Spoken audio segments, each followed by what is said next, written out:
I kind of feel like once you feel you know everything, that's when it's time to retire and stop. There is always something new to challenge yourself. There's always something new to learn. And that continues to help you push your own boundaries and push your envelope and continue to move forward. I think we always have to be questioning ourselves, and we always have to be self-analytical and a little insecure, because it continues to force us to improve and to push and to never be complacent.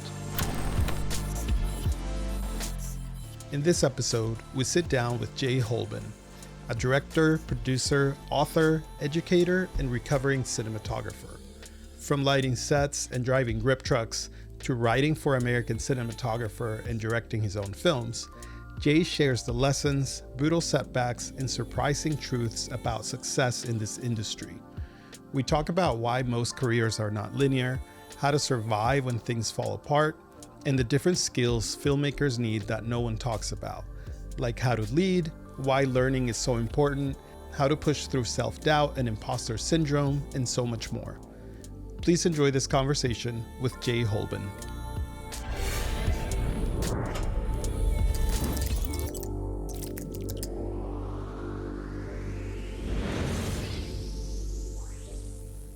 If you could share what your journey was into filmmaking, into storytelling, if you could just kind of share a little bit about that. How long? This is like an epic 8-hour conversation, yeah. right? We got plenty of media. Because that's a long, circuitous path.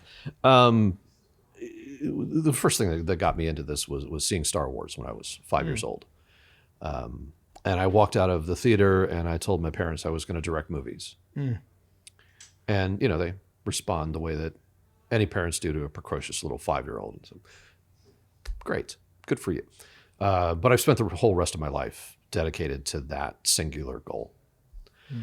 I happened to pretty early on realize that if I was going to be a good director, I had to know what everybody else was doing, right? In order to be able to direct everybody, I had to understand their jobs. So I started as an actor, and I started moving my way through every department and every position really over the last 30 years. To at least embody that role once professionally. So learn enough about it that I could do it and get paid for it, and then move on. And I found a secondary passion in cinematography, and I stayed there longer than anything else, about 10 years as a DP.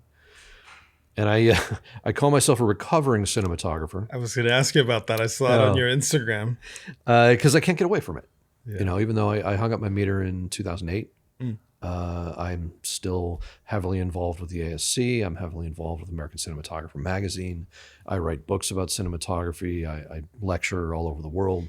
So I can't get away from it, even though I am not an active DP anymore. I am a producer and director.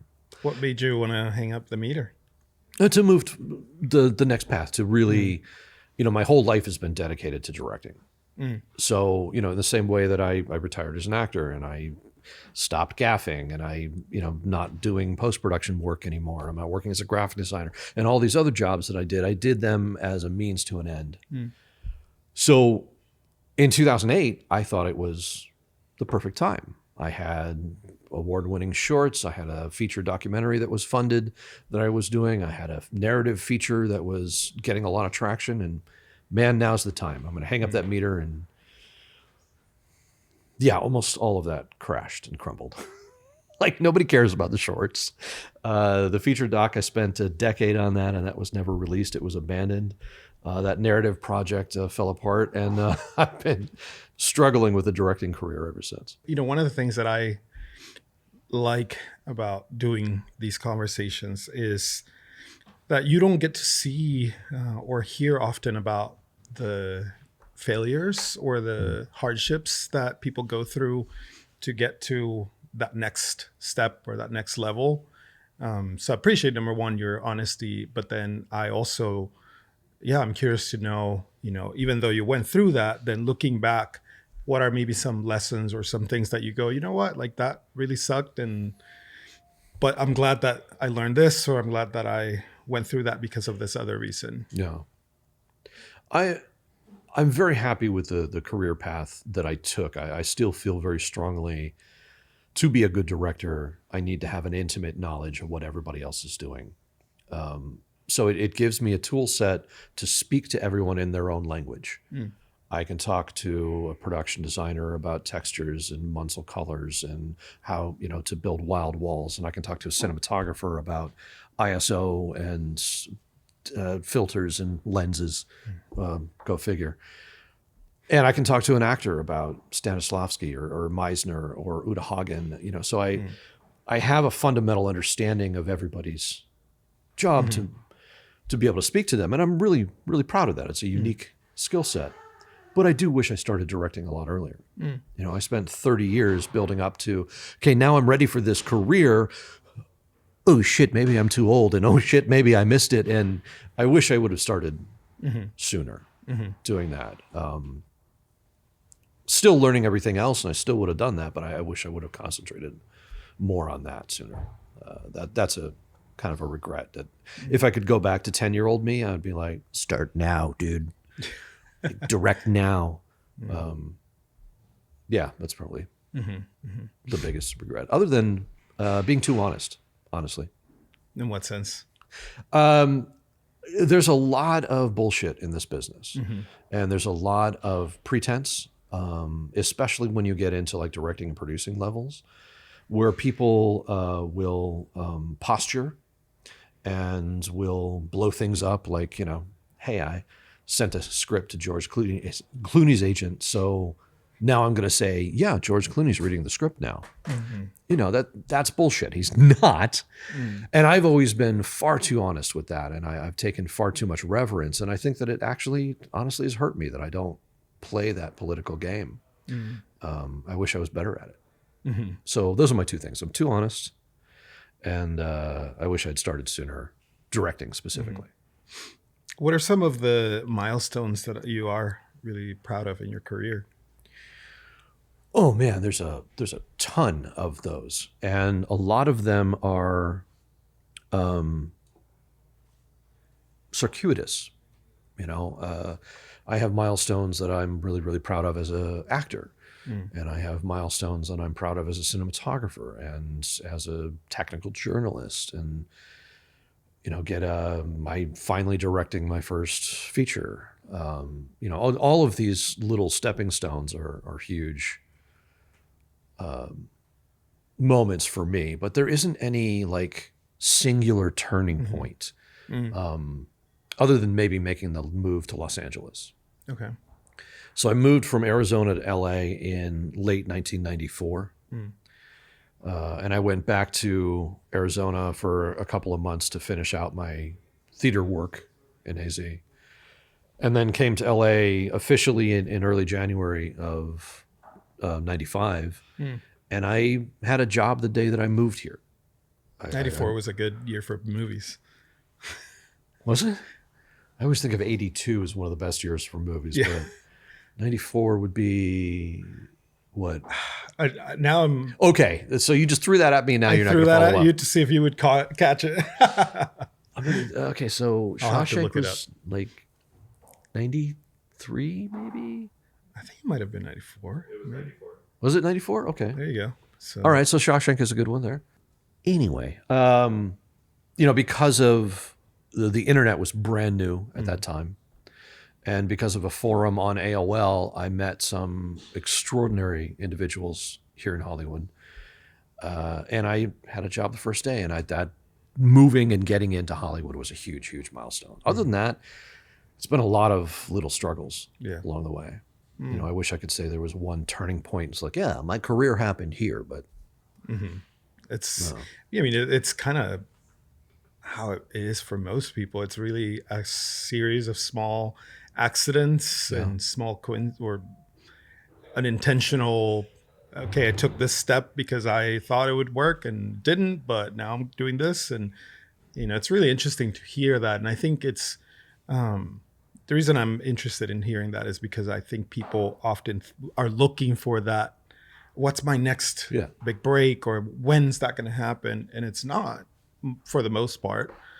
It's like you said, it's a slow progression, or it's a series of, hey, take take this risk, take this chance on this, or take a big step and move to LA. Like if that's for some, not for everyone, but for those, it's worked out for a lot of people. Yeah. It's a terrible time right now, but this is still, it's the heart of motion picture production in the world is here in LA. Unfortunately, there's not a lot of active production happening here right now. It's all moving out, even though it's still mostly started here. All the studios and the production companies, their base is here, but they're shooting in Hungary and Prague and Canada and Atlanta and everywhere else. So right now is a terrible time to move to LA. Don't do it, kids. But it's still, the central hub globally. Something I heard you say was never stop learning. Yeah. Why is that important? Well, I kind of feel like once you feel you know everything, that's when it's time to retire and stop. There is always something new to challenge yourself.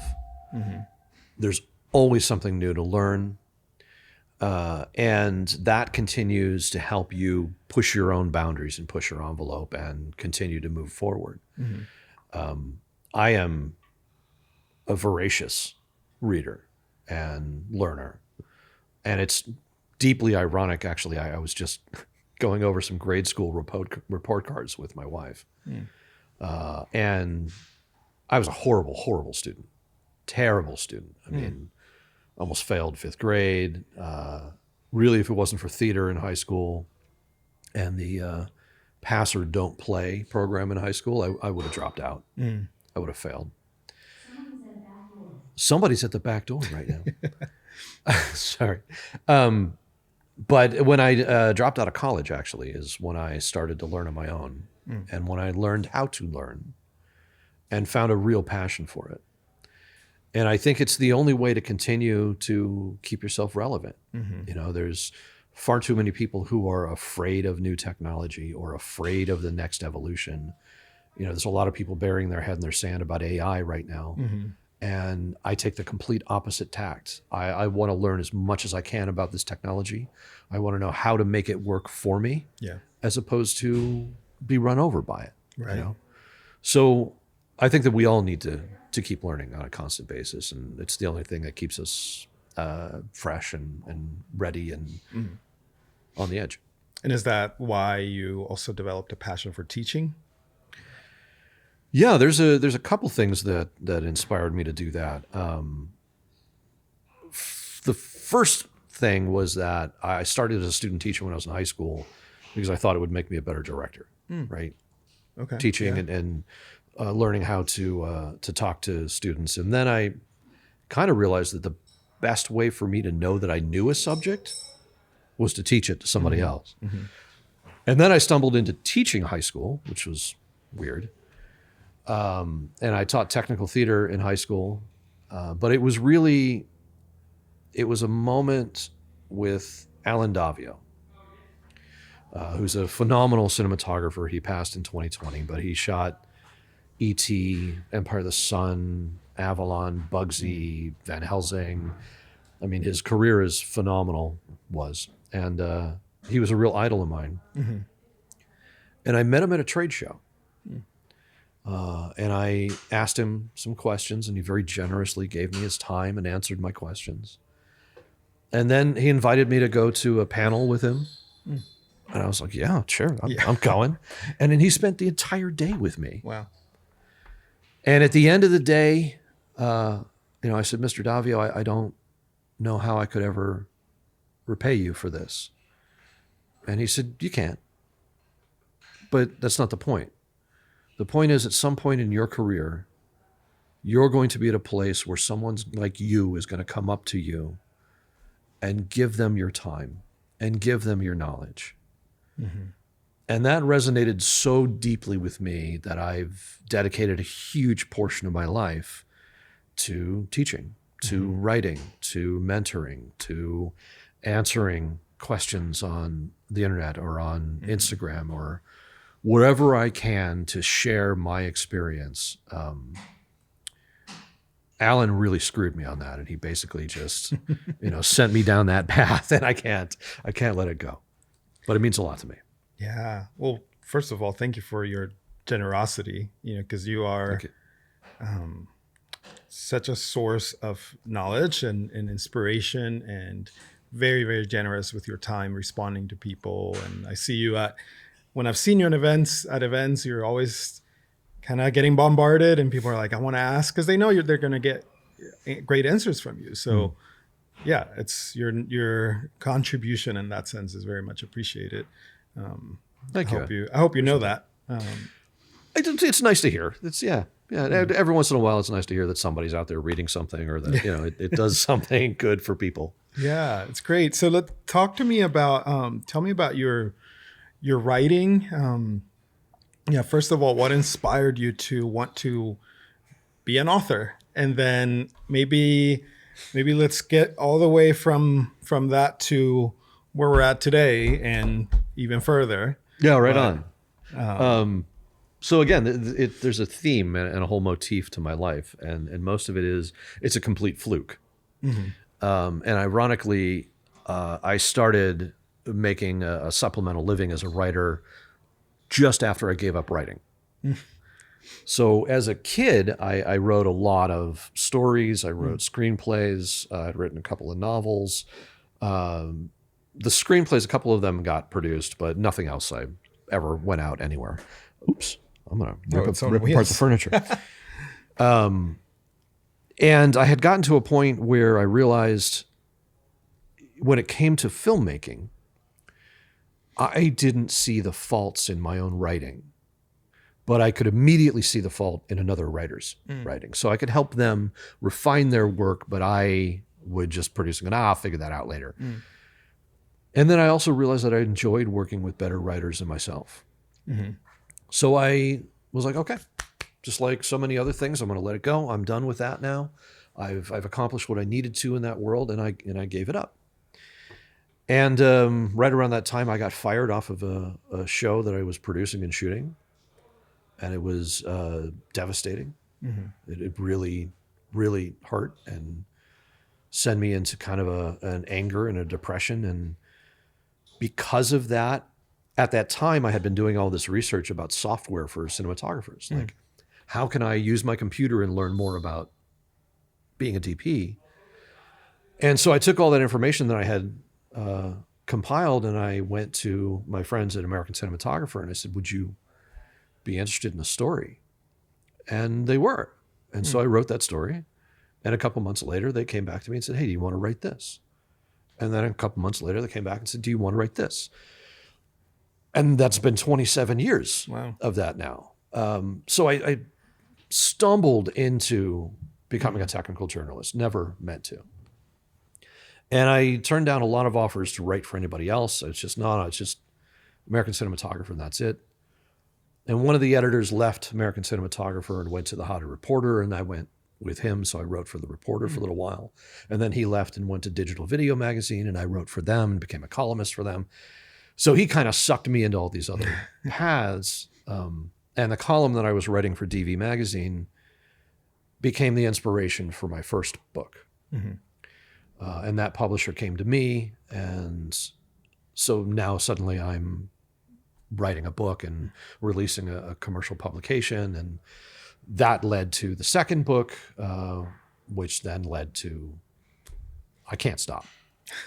You're hooked. I can't stop because it's filmmaking is something you can't do alone. Mm-hmm. You have to have a whole village with you. Mm. And it takes a lot of money and a lot of resources. Writing is something that basically I can do sitting on my butt in between things, right? So it's still an outlet. It's still a way for me to reach out to people and help people and express myself. And I can do it when I can't sleep, which is pretty much every night.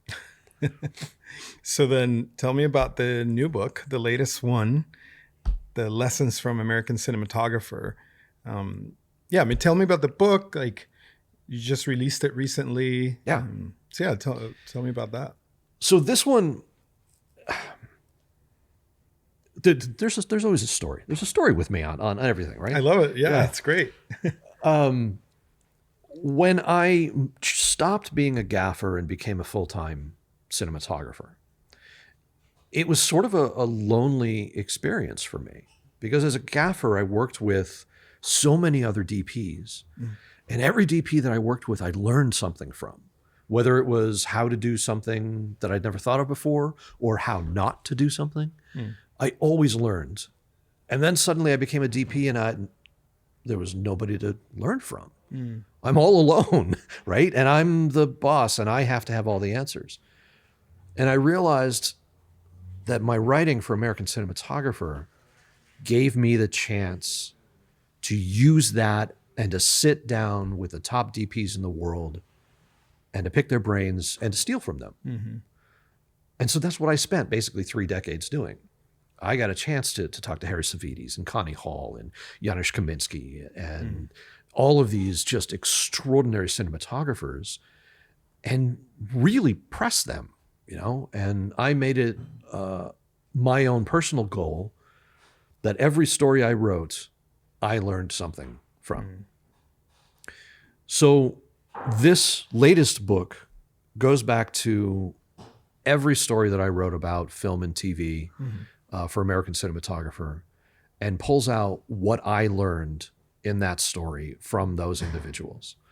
And I was very, very careful to make sure that it's widely applicable. So it's not just like, yeah, for this movie, we had to build a 50-foot building and we had to drop this. No. That's not everybody. I want these tips to be applicable to everyone in every show. So I pulled all these little tidbits and then just add my thoughts to it. And it's a collection of basically everything that I stole from these cinematographers over 30 years. Yeah, I heard, I think I read that you said it's 30 plus years of cinematography experience packed into a single source. Yeah, that's marketing speak, but yeah. I love it. I love.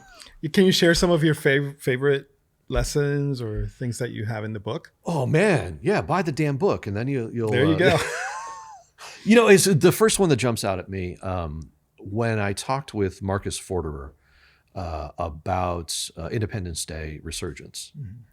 He had 2 separate approaches to blue screen that melted my brain. The first was, because I had spent time as a gaffer and as a DP doing blue screen and green screen and spending so many hours evenly lighting a 40, 60-foot screen and, metering to within 1/10 of a stop and just being nuts about it. And his approach was, you don't have to do that. So they, for Independence Day, lined their entire stage with blue screen. And then he lined this whole ceiling with muslin, basically, and bounced light into the muslin as a soft overhead, but also to soft light the blue screen. And then he makes the point that you don't need evenly lit blue screen the whole thing. You need it behind your subject. So make sure for that shot, for that subject, you're lighting around and have a clean silhouette around them and everything else is a garbage mat. And to me, that was just mind-blowing. It's like you are saving hundreds of hours of work and it makes so much sense. He learned something from Roland Emmerich, which is take your human subjects and put something solid, concrete, real world behind them. So, if you've got a spaceship and you're looking out the windows, put the support beam of the spaceship behind the head of your subject to make that comp easier.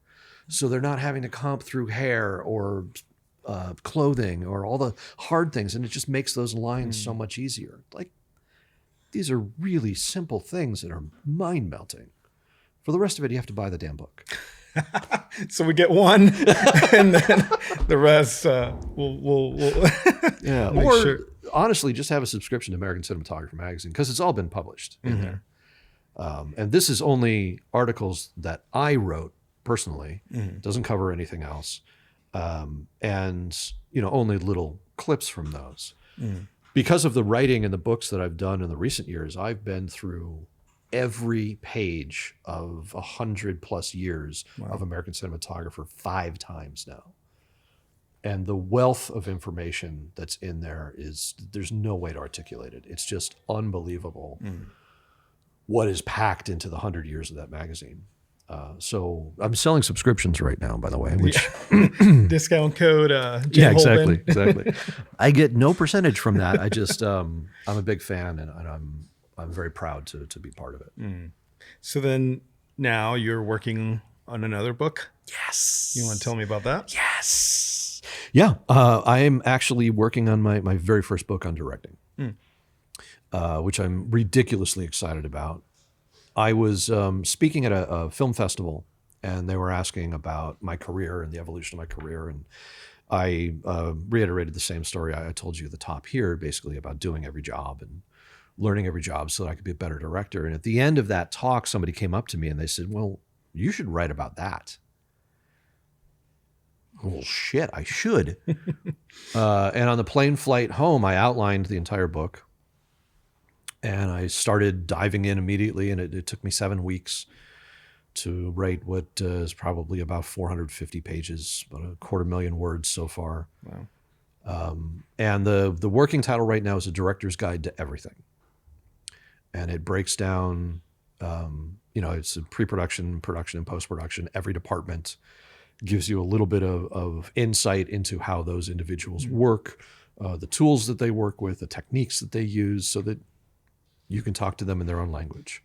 With the exception of hair and makeup, stunts, and music composing, which I have never done. So those are the departments that I never dabbled in, and I don't really speak to those too much, except for my experience as a director, but not having specifically done that. Everything else, I've embodied those roles, so I can talk about it a little bit. And it's been a lot of fun to write this thing. That's awesome. So that we should expect that 2025? Yes, absolutely. Yeah. Probably around spring, summer. Yeah, that's exciting. I'm excited to see that. Me too. I hope people, it's a deviation for me because I'm known for cinematography. I'm known for writing about cinematography, but my true love has been directing. So the fact that I can really talk about that and what I've experienced over the last 3 decades is something I'm really excited about. It's been really refreshing. And we'll see if people appreciate it.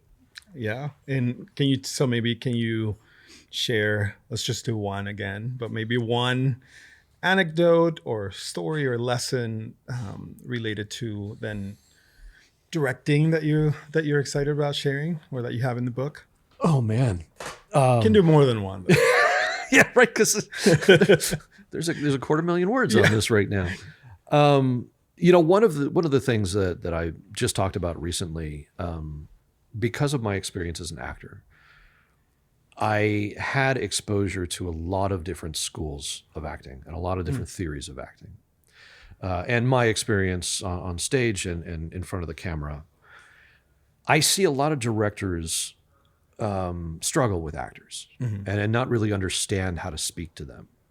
And a lot of directors will speak to actors the same uniformly. But if you have an understanding of what their training is, if you understand the difference between Meisner and Strasberg and Stanislavski and Udo Hagen, then you understand that if I'm approaching you and I'm telling you, I need you to be more angry in this. Well, first of all, that's the worst thing that you can do to an actor. But if you approach somebody who is method, who's a Strasberg, and you say, think back in your childhood of when you were most frightened, that doesn't work for them. They don't understand how to process that. You have to talk to them in the now, in the moment. You are terrified and this is why, right? And this is what is happening to you right now as the character. So when you have an understanding of where those actors come from, then you talk to them each individually in their own language.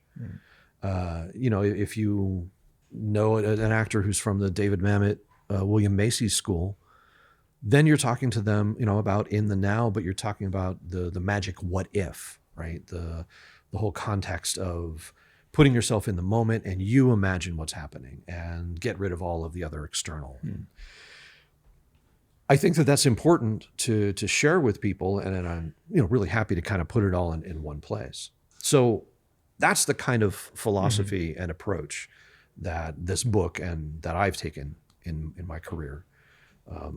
And then, kind of another aspect on actors, it's somewhat tongue in cheek, but I had a director tell me many, many years ago, there are 3 types of actors.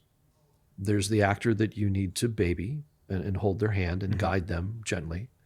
There's the actor that you need to just leave alone and don't do anything.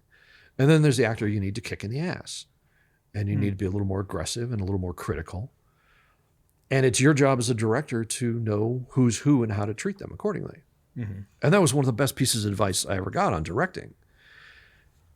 That same principle applies to everybody on the set. Yeah. It applies to cinematographers and production designers and set decorators and composers. So when you learn how to understand people and how they need to be treated, you can get the best out of them. So yeah, I mean, that's the type of philosophy. I feel like I'm waxing way too poetic, but no, it's great. That's the kind of stuff that's going into this. Yeah, when I hear all those things, the first thing that comes to mind is just how important, back to your initial point about just learning and really, history is the best teacher, and looking back at the lessons and the different experiences and what other people have already done, it's just so important. But it feels often like that a lot of that isn't, and maybe it's because our generation, isn't,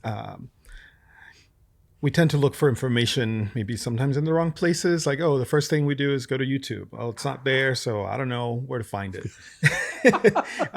Yeah. And so it's good to know, okay, I'm not going to be able to go through 100 editions of American Cinematographer, but here's a place that I can go where I know I can trust this information, and it's all put here, so that's really good. And I'm glad and I'm grateful that you're sharing about it, because it's definitely, extremely valuable for the community. I'd like to think so. Yeah. Probably wouldn't have written it if I didn't think it would be helpful to somebody. But yeah, I hope that it is useful to people, and I hope that it opens some eyes and gives people some thoughts that they hadn't considered before. That's the hope for it. Switching gears a little bit, I wanted to talk about some misconceptions that exist when we think of people who are maybe at high levels, and when you're kind of trying to grow or learn or get better, we are often we think that if we just get to this point, everything's going to be better. And if we just do this thing, or if I get to work on this type of project, then I'll be happy and we'll have arrived. Right. From your experience working with and being around so many great filmmakers, do you see that people at high levels still deal with, let's just start, for example, with imposter syndrome, with mental health issues? Oh, yeah. And how do you then see people trying to work through that? Drugs and alcohol. Oh, sorry. Is that the next book? Yeah. It's 107 recipes for the use of tequila as personal therapy. No, absolutely. I say one of the sort of most eye-opening moments for me was an interview with Steven Spielberg, speaking about that exact topic and saying every first day for him on every project, he has imposter syndrome. And he feels like he doesn't know what he's doing, and he's going to get discovered that he doesn't know what he's doing. And, you're talking about one of the most prolific, that is not a word, prolific and, successful filmmakers of our time. And what that did was that resonated with me because I have the same feeling, right? Just every job, like, oh, what am I doing? I don't know what I'm doing. Why am I answering these questions? I don't, God, somebody's going to figure out I don't know what I'm doing. And I really think in order to succeed in this business, you need to be wired that way. You need to be wired in a sort of totally self-critical, insecure manner to a certain degree, because it forces you to always care and always try to put your foot forward and prove yourself, even just to yourself, right? Many years ago, I had a cinematographer that I was talking to at an event, and I knew his work. I mean, he had done 150 movies. I mean, it was crazy resume. And I was talking to him about the idea of like, yesterday was so hard, and every day I'm trying to do my best, and I'm trying to. And he sort of looked at me. He was like, "What do you mean?" Like, well, you're always pushing yourself, right? I mean, you're always trying to push the next level. No, you just show up and do the work. I was like, wait a minute, what? And it floored me, the whole concept that somebody might just treat this like a job. Like you just show up, you punch the clock, you put up your lights, you set your focus, and then you go home. I can't do that. This is a passion. This is a love. This is my blood, right? So I think we always have to be questioning ourselves, and we always have to be self-analytical and a little insecure, because it continues to force us to improve and to push and to never be complacent. How do you deal with that? You push through it. You fake it till you make it. Which is a daily thing, right? Because we end up on set and we end up with problems that we never anticipated, that we've never seen before. And we have to be the troubleshooters to figure out how to solve that problem. So it's creativity and pushing through and pretending like you know what you're doing, which is what pretty much everybody does. We just fake it. Well, that's another book idea there. How to fake it right. in the industry. But you're right. I think, I completely agree with you in the sense that we should always be striving to grow and to learn and to get better, and never be satisfied with, because then at the moment you, like you said, the moment you think you've sort of arrived and you know things, then you like I feel like, to me, that's the exciting thing about things is like to know that you don't know, and to know that there's so much more out there. It should excite you and should drive you to push to continue to grow. But then on the other side too, I think I agree with you. Like imposter syndrome is something that I think all artists deal with, and knowing often that, okay, like you said, Spielberg deals with it, so I'm not crazy. And it's encouraging to hear those types of things, and that's why I love what you do with these books and with your writing, is because then it kind of humanizes the people that we admire so much. And their struggles, and okay, I walk on set and I feel like I don't know what I'm doing, and then you go, yeah, you do, but maybe I don't. And, right. So that's great. And how do you personally deal with, besides the tequila that we'll talk about, how do you deal with the mental and emotional pressures that come with the industry? I wish that there was a simple answer to that question, and there isn't. It's a cyclical business, and it's a business of feast and famine. And because for so many of us it's a passion, when it is the time of famine, that's also the time of the biggest self-doubt, of the biggest depressions, of the biggest lows. And even though 30 plus years in this business, I know it's coming. Production slows down and there's not going to be, the phone's not going to be ringing, which I don't answer the phone anyway. No texts are going to be coming through. And the depression's going to hit. And the only thing that I've kind of learned is to find a way to channel that energy to something else, which it goes into books or developing a project or trying to teach or taking that time to try and learn myself. You know, I've been my whole career, not necessarily an early adopter of technology, but an early learner of every stage of technology. Whether that's, you know, digital post-production or digital cameras or virtual production or AI technology, I try to be at the forefront so that I'm in the know and I can talk about it and I can face it if I get there. And that's something that you can do in those lulls, in those times when you're not working, is, you know, not just sitting on the couch, you know, in a fetal position, marinating in your own tears, which I've done. And some of that is healthy. But to take that time and dive into Unreal and learn Unreal or dive into DaVinci and learn that software, and something you can do on your own or read some books. I can recommend some good ones. I think you probably could.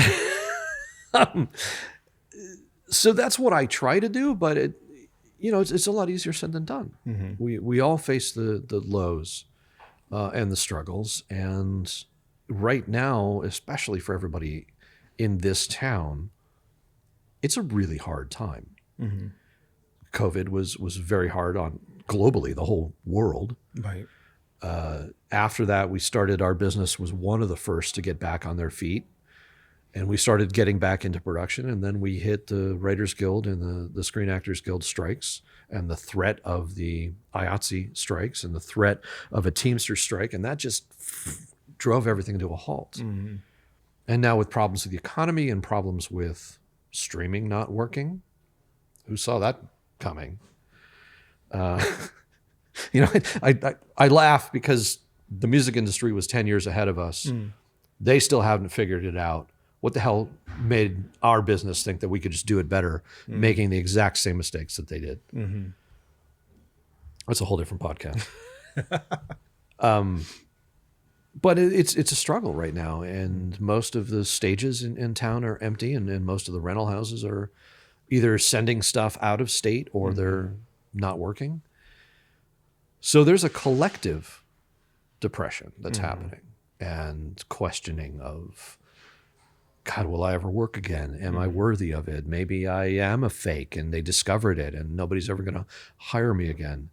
And I guess the only thing that I've really learned is persistence. You have to just plunge ahead and do the best you can to make your own opportunities,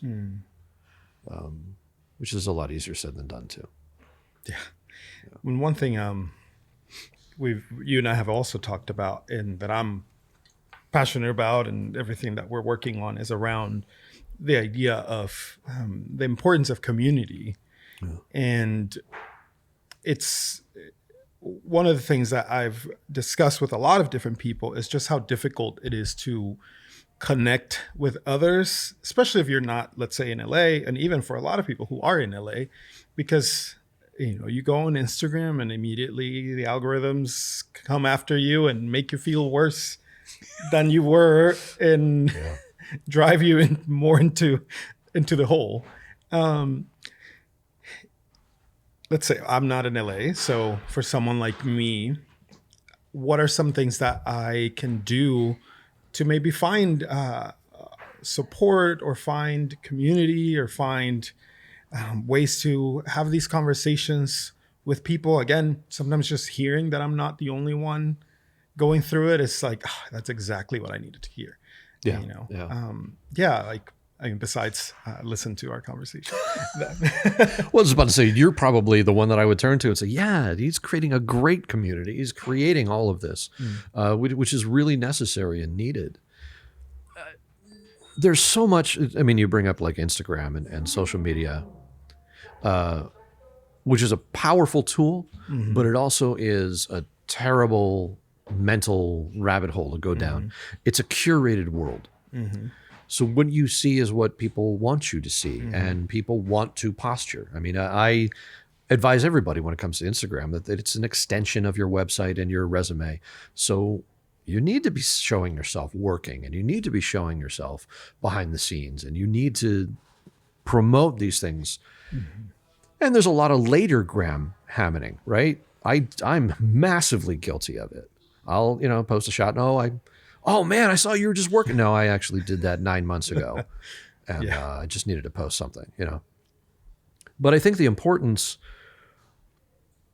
is in talking to other people and sharing that experience at events and whatnot.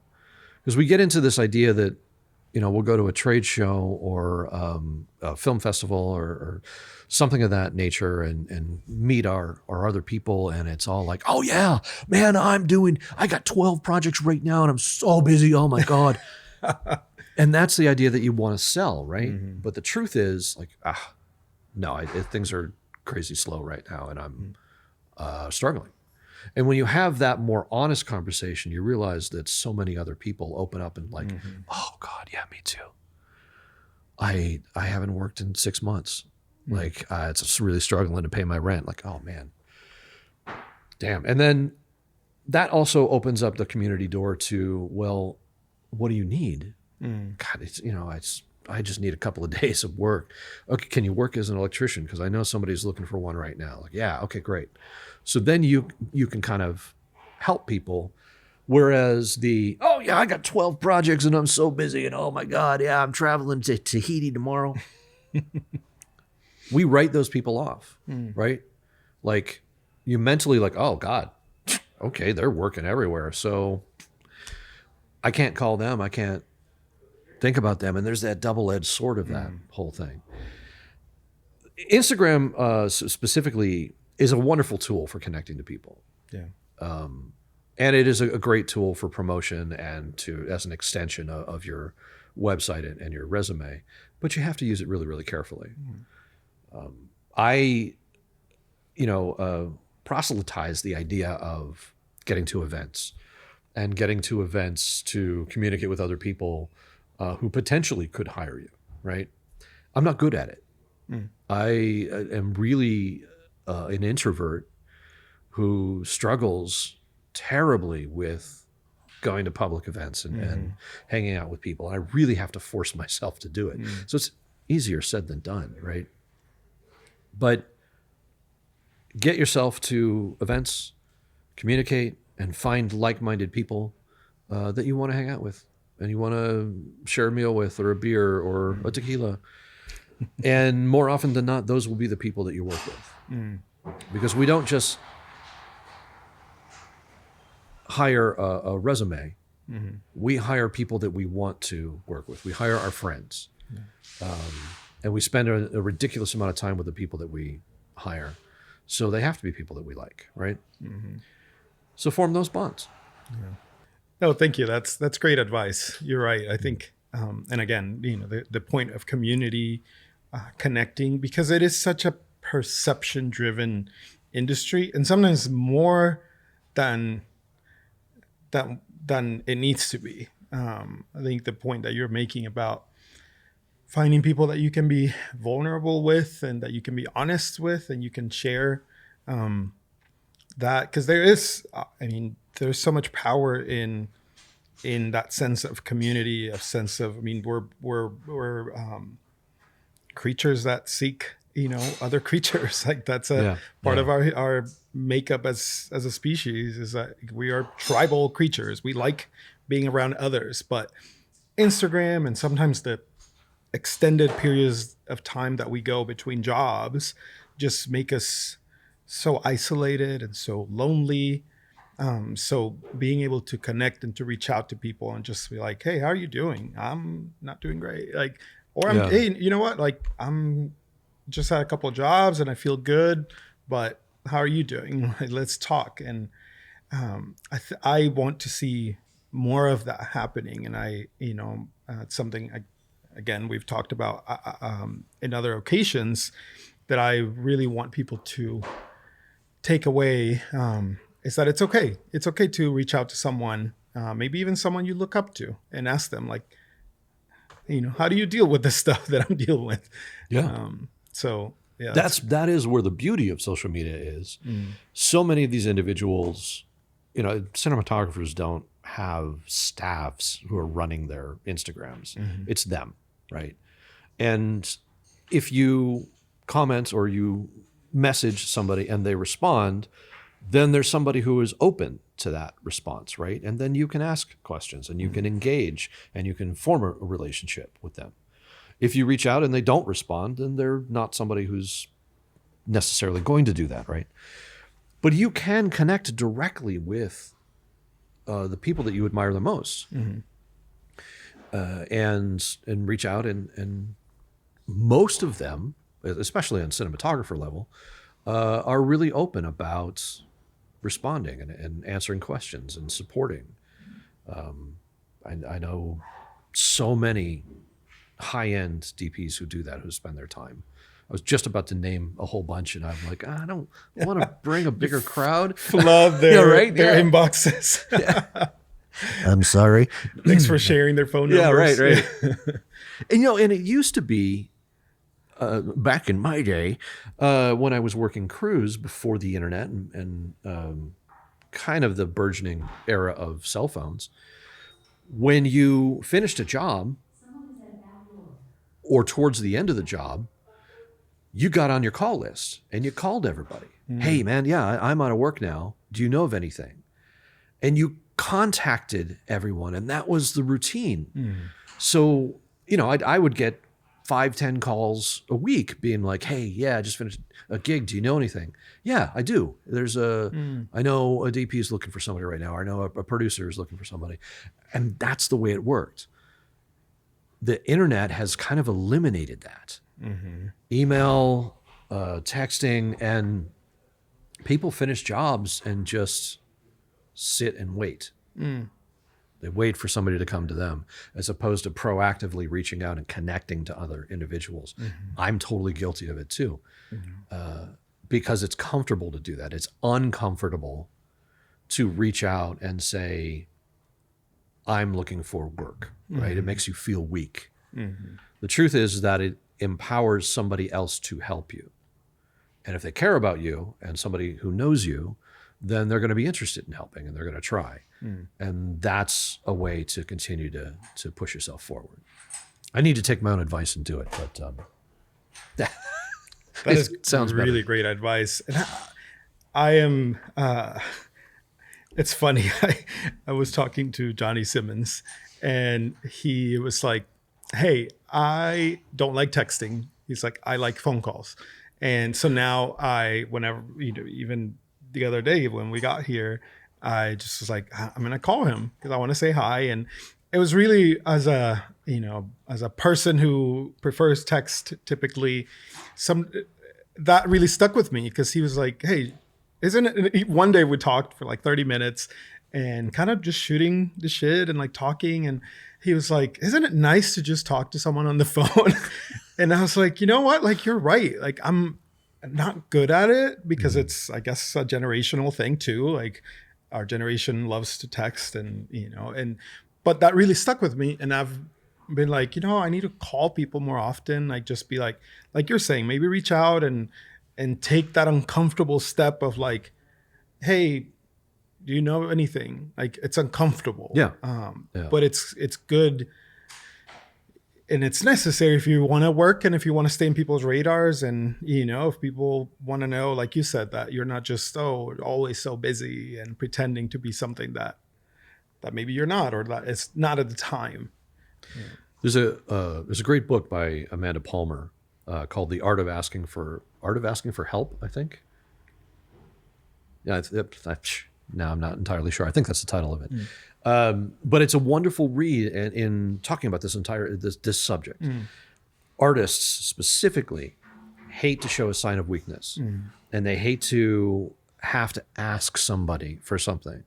But the truth is that the act of asking empowers that other individual to feel like they can have the ability to help. If we delve deeply psychologically into why I help so many people, it can be that it makes me feel more affirmed in my place to be able to help somebody, right? It means I've reached a certain level. So that feels like an affirmation for me too, right? I didn't mean to turn this into a self-therapy session, but let's call it. I had another thought. It's gone because you mentioned Johnny Simmons, and I have to say that a conversation with Johnny a few years ago really sort of was a wake-up call for me to learn the specific struggles that he had coming up in this business that I couldn't even fathom. That a rental house would not rent equipment because he was a black cinematographer. That he would show up on set and people, would think that he needs to empty the trash. He's like, no, I'm the DP. Those type of struggles that I never faced have taught me another way of looking at the obstacles that I do face. Not as, oh man, the business is terrible right now. And, oh God, we're not getting anywhere. Be like, oh no, the business is terrible right now. So what can I do to work around that? And how do I find my way around that obstacle? Johnny has inspired a lot of people. He's mentored a lot of people. He's an incredible, incredible soul. But that has really resonated and hung with me to try to get past those moments of woe is me and find a way through, find the way around. How did he succeed under impossible odds? I don't know. Yeah, he's an incredible person and someone I agree. Like listening to his story, because I got a chance to sit down with him for one of these conversations, and I was just like blown. Like I was trying to hold back tears in front of him because he's just sharing his story and like how close to our time the events that he's been through, and that it's stories that he was telling me about his dad, and it was just like, wow, I couldn't believe it. Like the way that he was sharing, and you're right, like the resilience and determination that he had to keep going against the adversity, and to use that as a tool and to turn it into, okay, this is fuel for me to go, you know what, I'm going to prove that I do belong here. Like I was just like, okay, if he can do it, like maybe I can't do that much, but I'm going to try, because it's back to being the point of, being around people like that and trying to find ways to learn from others is just so inspiring, because we can't do it alone. And if we just kind of stay in our bubble, we just can't grow. And so it's great to, like hearing people like that is just so incredibly inspiring. I'm glad you got a chance to talk with him, because he's great. Yeah, I want to do another one. I was talking to him this week. When I called him, I was like, let's do another one, because he's an endless source of inspiration and just a beautiful soul. Speaking of some of these other kind of, we call them soft skills in kind of society, but I wanted to talk about, we know obviously you have to learn camera and you have to learn lenses and lighting and these things, or if it's directing, other things. But what are some skills that you think are really necessary and important for people to learn? Politics. Yeah. Learning how to negotiate between parties, and especially to be the go-between between disparaging parties or disagreeing parties, because it happens on a constant basis. As a department head, you face it constantly. Learning how to deal with money and how to manage a budget or time, both of those things, politics and people management. Those are huge, huge skills. And as you move up in the business, it becomes more and more important to be effective at that. When we talk about cinematographers, They are the personnel management and the primary liaison between the below the line and above the line. And it all falls on their shoulders, right? So they have to really carefully balance that political line of dealing with the director's needs, dealing with the producer's requirements, dealing with the grips who are complaining because, the chicken sucked for lunch. And that's not to denigrate grips, but you have to balance all of this thing and the attitudes and the personalities. And those skills are not what's really talked about in film school or in books. And it's so important.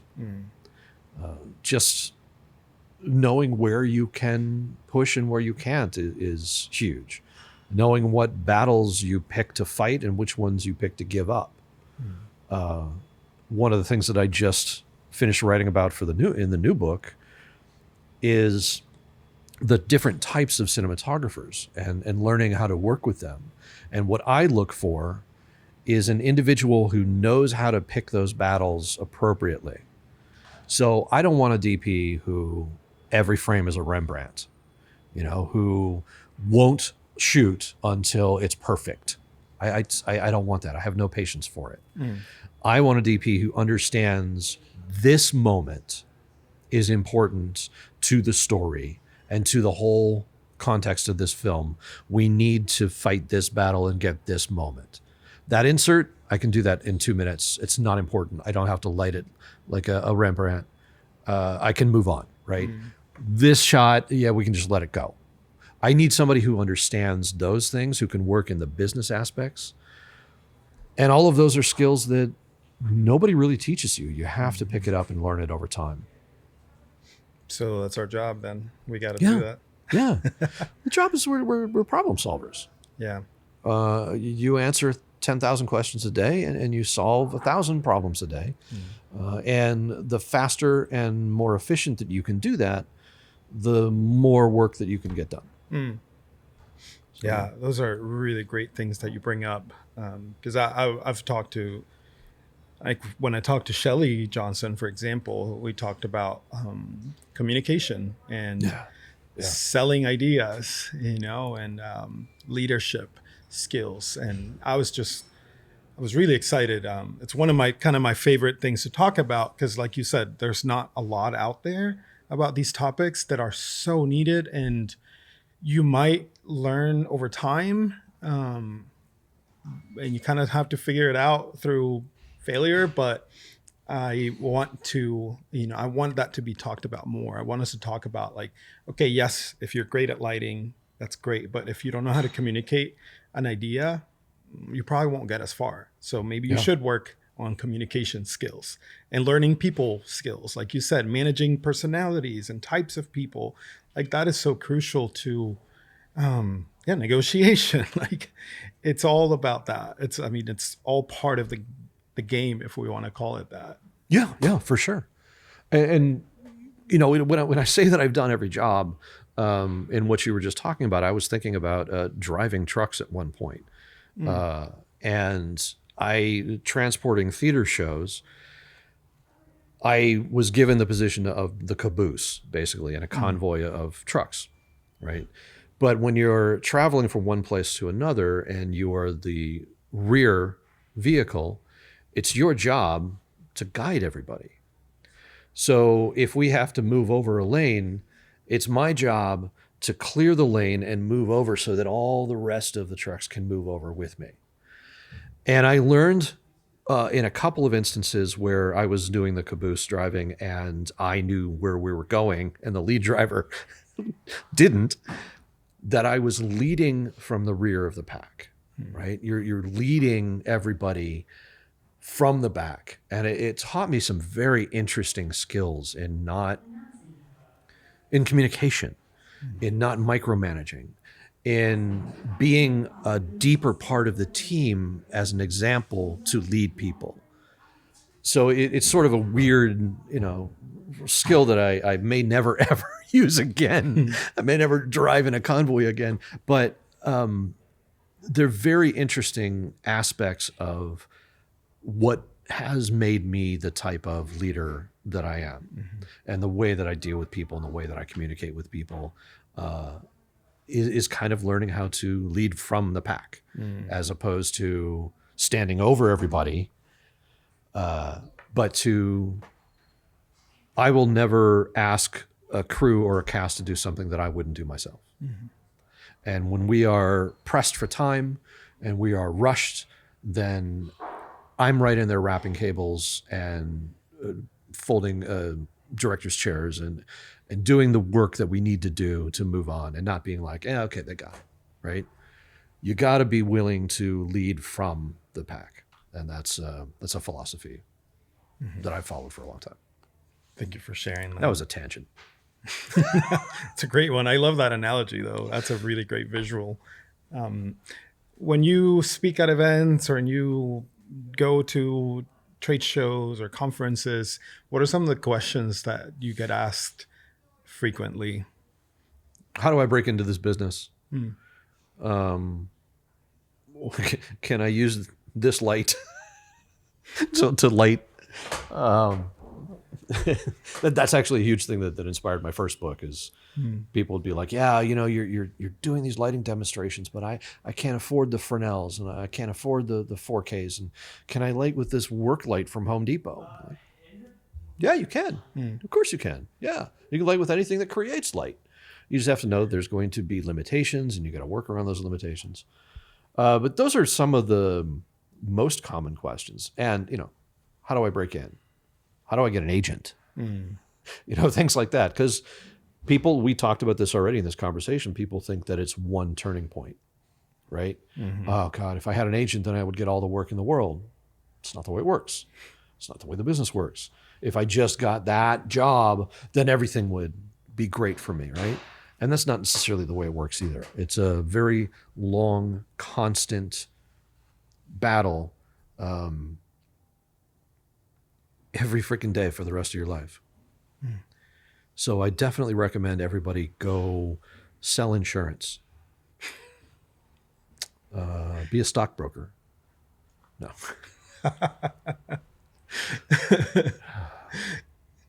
Did that answer that question? I think I answered that question. Yeah, that's a great answer.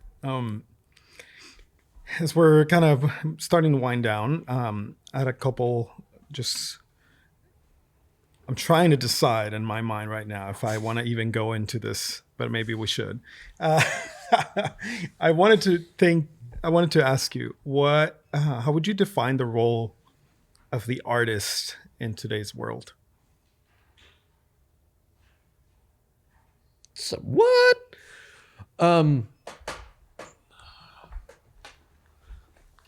Get comfortable. Yeah, right. Let me settle in. We got another hour to go, right? Actually, one of the first things that kind of comes to mind is something that I saw Ethan Hawke talk about, which is, people kind of look at art as superfluous, and it just floats out in the nebulous aspect of the world, and we're all just a bunch of flibbertigibbets.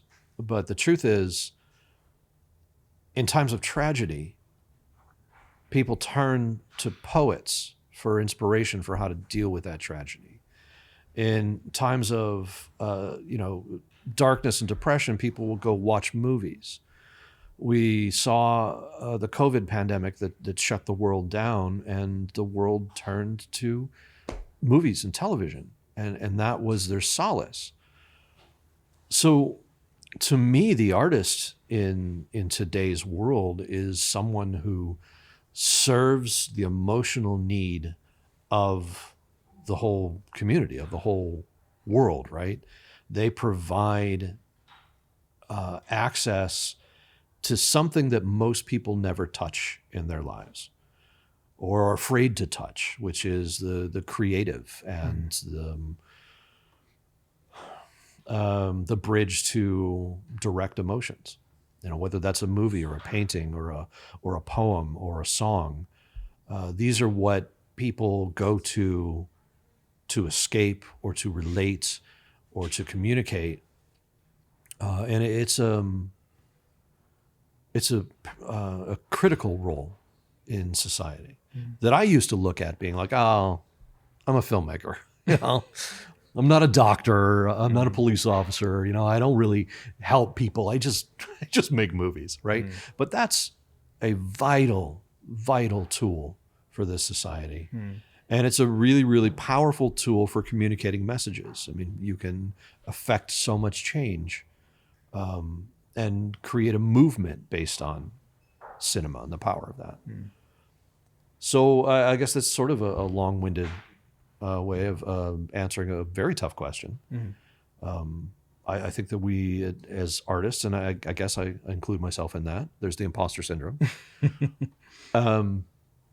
provide a vital role to society of emotional and mental support. And then on that sort of line of thought, a lot of the fear that comes with new technologies like AI is that they will take over parts of, or even the totality of the job of the artist.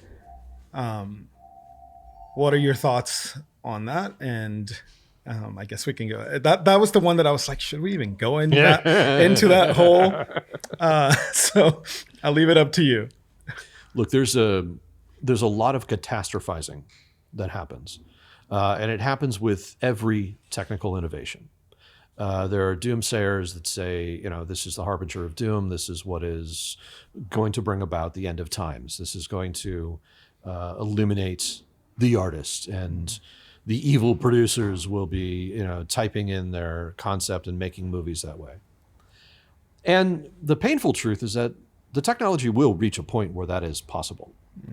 And there will likely be individuals making completely AI productions and eliminating any other human.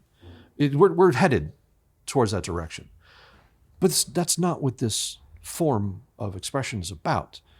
It's artists who are telling stories. And that is a form of expression that dates thousands and thousands of years, tens of thousands, hundreds of thousands of years. And that's not going to go away. There will always be those who are looking to simplify and to gain financially from technology and to cheat the system. And great, go ahead, go do it. And probably somebody like Jim Cameron's going to go off and make an AI movie, right? But he's still going to be the artist driving that. What we're really going to see, a lot more than the doomsaying of, oh my God, we're all dead, it's going to replace us all. We're going to see powerful tools that make our jobs better, that make our world better, that make our society better. Getting away from filmmaking for a second, just going into the medical world, there are AI engines right now, or large language models right now, that can look at an X-ray and suggest elements of that X-ray for the doctor to look at. That doctor or the X-ray technician in their lifetime has probably seen 100,000 X-rays, but that AI could see 100 million or 1 billion. So it allows us to detect things earlier, to give some information to save lives, to help people faster, to be able to analyze blood samples faster and find diseases quicker. This technology is going to help this society long before we ever end up in Terminator 2, Rise of the Machines, in theaters this weekend. There is a potential that that's going to happen, but there's a potential that, we're going to jump into nuclear war too. We need to learn how to use the tools and make them work for us, and to try to build those safeguards in, right? When it comes to artists, I'm real big on the side of don't be afraid of the technology, learn it, learn how to use it. I dove relatively early into AI, learning it myself, and I was able to build lookbooks and directors' pitches that were wholly unique to my vision that I would never have been able to do otherwise. It's It's great for ideation, and it's great to be a partner with an artist to create ideas. I had a conversation with writers during the writer's strike, and AI was a huge talking point for them. And I said, it's a television writer, and I said the biggest problem for a television writer is breaking the script. That is coming up with the next episode, the outline of what that script is. And they'll sit in the room for days and hours and weeks trying to break an episode. If you had an AI bot that knew every episode of your show, that knew every character, knew every dialogue, line of dialogue spoken, knew every subplot, and you could plug in, I want this episode to be about this character, and it gives you 15 ideas. And then you look at those ideas and say, oh, this one's good. Let's go down this path, and you go write it. Then that tool has just helped you do the hardest part of your job. Now you go be an artist and go write. And that's what I think we're going to run into. There is a lot of truth that some people will be displaced. Rotoscope artists are probably a thing of the past now. Voiceover artists are going to get hurt. But I would also say that, with the invention of the automobile, there was an entire industry that was destroyed. You don't have horse pooper scoopers on the streets anymore. You don't have people, blacksmiths making horseshoes. You don't have people making wagons. There was an entire industry completely destroyed almost overnight with the automobile. But those smart individuals pivoted. You don't make wagon wheels anymore, then you make steel components for cars, right? You're not making horseshoes anymore, so go do upholsteries or something of that nature. Take your skills and learn how to pivot instead of just saying, no, the automobile is horrible. We have to fight against this. Technology will always replace some people. How to pivot and work around it is the best way. And I think that the artists who know how to use this tech will be the ones that are in demand. In the same way that Unreal jumped out of nowhere, and individuals who know Unreal now are the most in demand to function in the virtual production world. So if you're afraid of it and you say, no, it's horrible, you're probably going to be ones that get replaced. But if you learn it and learn how to use it, then you can use it to your advantage. I have one more thought on, and this is a big one for me, because one of the biggest arguments against AI is that it's stealing, right? It's plagiarism. It's, there's news that came out, I think just last week, that an investigative journalist found a large language model that was trained on 139,000 screenplays, like all the best picture winners, all the best screenplay winners. And people are very angry about that. And I say, yeah, all that stuff is out in the public. It's all out there. Any writer coming up is doing the same damn thing. They're reading scripts, they're watching movies, they're learning from the past, right?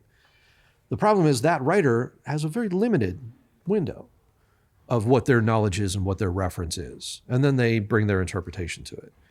These large language models are studying hundreds of thousands. If they're tools that we can use, great. I say that on set, many, many times, I've had instances where I'll be like, okay, this next shot, I want that 32 mil push in from Raiders of the Lost Ark in the Marrakesh market. And the DP will be like, yeah, got it, boom.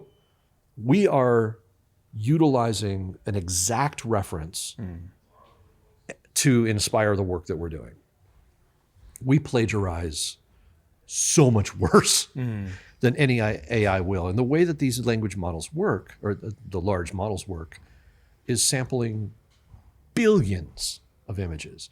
So you can't say it's stealing from Rembrandt. It's looking at everything that Rembrandt's ever done, every artist who ever emulated Rembrandt. It's looking at every Caravaggio. And then it's giving you something that you say in the style of Rembrandt that gives you that feeling. It's not directly repainting Da Vinci's Mona Lisa.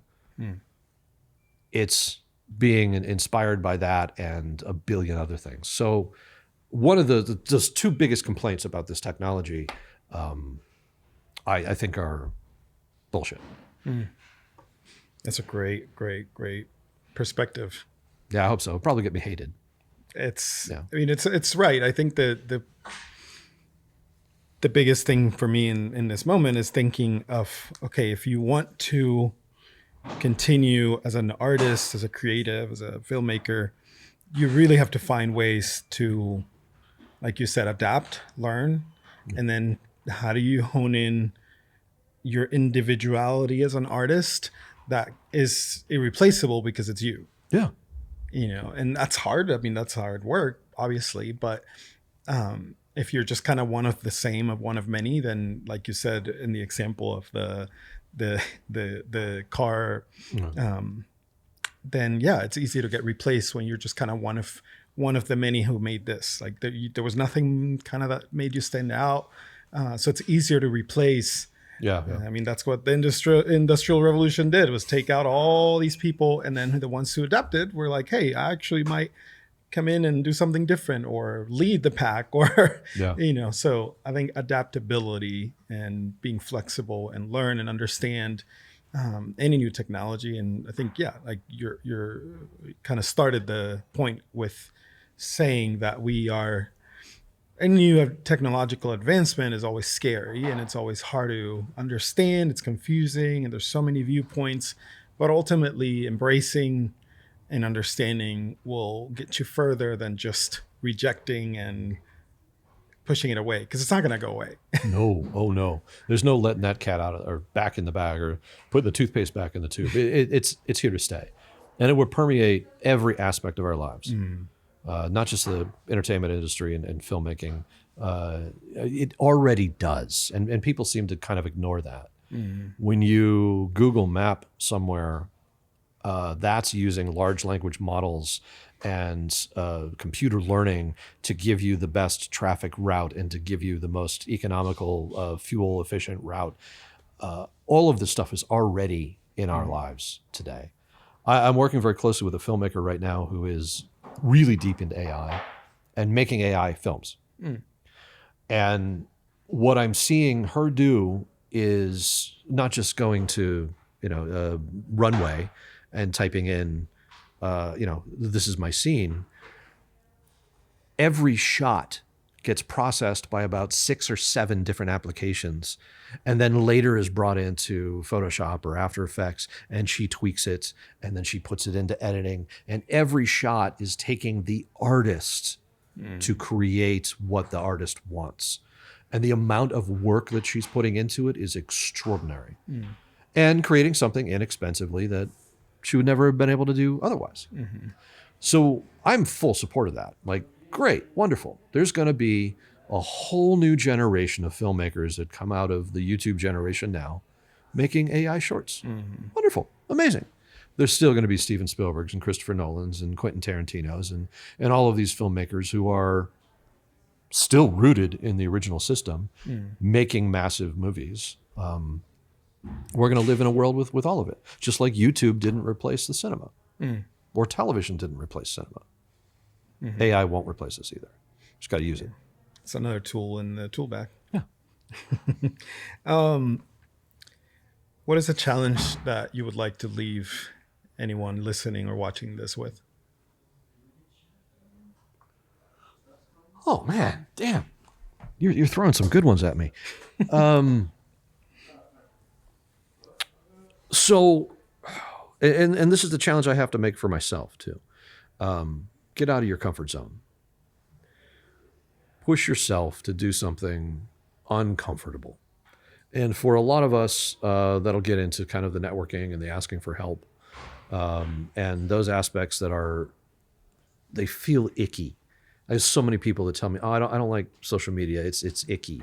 It makes me feel gross." Well, yeah, I kind of understand. But at the same time, it's a tool.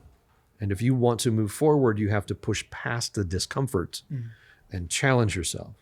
So challenge yourself to make 6 phone calls this week to people that might be able to hire you, or to reach out to 6 people on social media and start a conversation.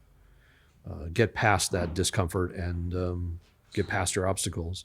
Learn from Johnny Simmons. and work around them. I'll also say that it's in the new book as well.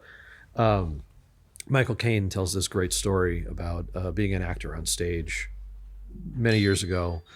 And in a rehearsal, he was supposed to make an entrance through a door.